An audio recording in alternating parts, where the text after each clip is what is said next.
বাড়ি থেকে ধরে এনে জামায়াত কর্মীর পায়ে গুলি করে পঙ্গু করার অভিযোগে এক ওসি সহ ৩১ জনের বিরুদ্ধে মামলা হয়েছে কুমিল্লার আদালতে। ১২ মার্চ বুধবার নাঙ্গলকোট থানার তৎকালীন ওসি নজরুল ইসলাম সহ ৩১ জনের নাম উল্লেখ করে অজ্ঞাত আরও কয়েকজনের নামে এই মামলা দায়ের করেন ভুক্তভোগী দৌলখার গ্রামের মসজিদের মুয়াজ্জিন বেলাল হোসেন। মামলার আইনজীবী বদিউল আলম সুজন জানান, নির্যাতন ও হেফাজতের মৃত্যু নিবারণ আইন ২০১৩ ধারায় এই মামলাটি করা হয়েছে। বিজ্ঞ বিচারক মামলাটি আমলে নিয়ে ন্যায় বিচারের স্বার্থে আদেশ দেবেন বলে আশা করছেন এই আইনজীবী। ভুক্তভোগী মুয়াজ্জিন বেলাল হোসেন নাঙ্গলকোট উপজেলার দৌলখার ইউনিয়নের বাম পণ্ডিত বাড়ির আলী হায়দারের সন্তান। তিনি স্থানীয় একটি মসজিদের মুয়াজ্জিনের দায়িত্ব পালন করতেন। এছাড়াও তিনি জামাতে ইসলামের রাজনীতির সাথে জড়িত ছিলেন। বেলাল হোসেনের বিরুদ্ধে বিস্ফোরক আইনে ২টি মামলা চলমান রয়েছে বলে তার আইনজীবী জানিয়েছেন।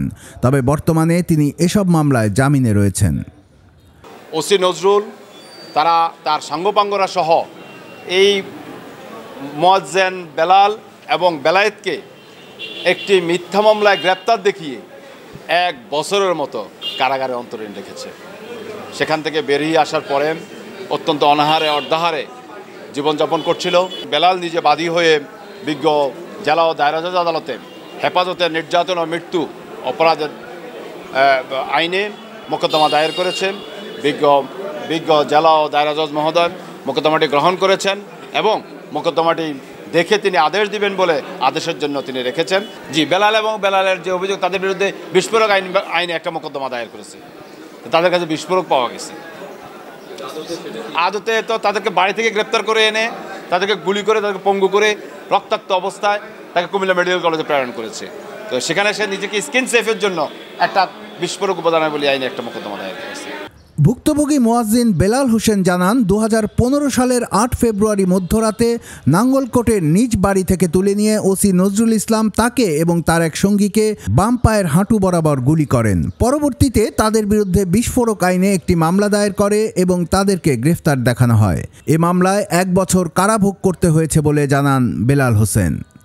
২টা গামছা ফেঁকে দিয়ে একজন কনস্টেবলকে বলে শালার চোখ বাঁধলো।